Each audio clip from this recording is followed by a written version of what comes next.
ప్రతిపక్షాలుగా ప్రభుత్వానిపై బురద చల్లడం తప్ప పని లేదని పసలేని ఆరోపణలు చేస్తున్నాయని నిజామాబాద్ జిల్లా కాంగ్రెస్ కమిటీ అధ్యక్షులు మానాల మోహన్ రెడ్డి మండిపడ్డారు. ఆయన ఈ మేరకు జిల్లా కాంగ్రెస్ పార్టీ కార్యాలయంలో మీడియాతో మాట్లాడారు.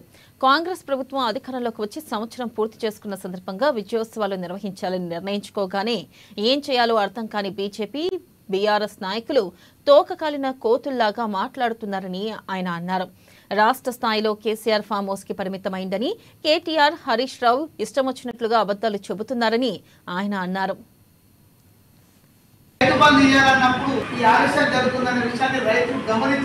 కానీ వీళ్ళు ఆ చిన్న చిన్న చెప్పుకుంటూ ప్రజలకు వెళ్ళి ప్రజలను కన్ఫ్యూజన్ చేయాలనే ప్రయత్నం చేస్తారు. ఖచ్చితంగా ఇందులో బీజేపీ టీఆర్ఎస్ కూడా వాళ్ళ తప్పును ఎక్కడ ఎత్తి చూపుతున్నారు.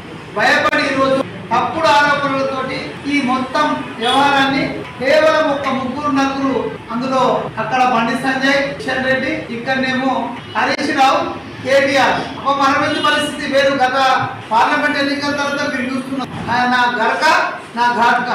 ఎందుకంటే అరవింద్ను నా పార్టీలో గుర్తించడం లేదు, నా ఇక్కడ ప్రజలలో కూడా గుర్తించినటువంటి లేవు.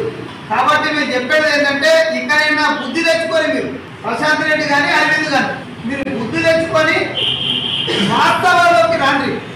ప్రభుత్వంలో ఉన్నాడు ప్రశాంత్ రెడ్డి, కొంచెం బుద్ధి ఉండాలి. నిన్నటికి నిన్న కళ్యాణ లక్ష్మి ఎవరిచ్చారు? కళ్యాణ లక్ష్మి కాంగ్రెస్ పార్టీ ఇచ్చింది. కళ్యాణ లక్ష్మి చెక్కులు ఎప్పటి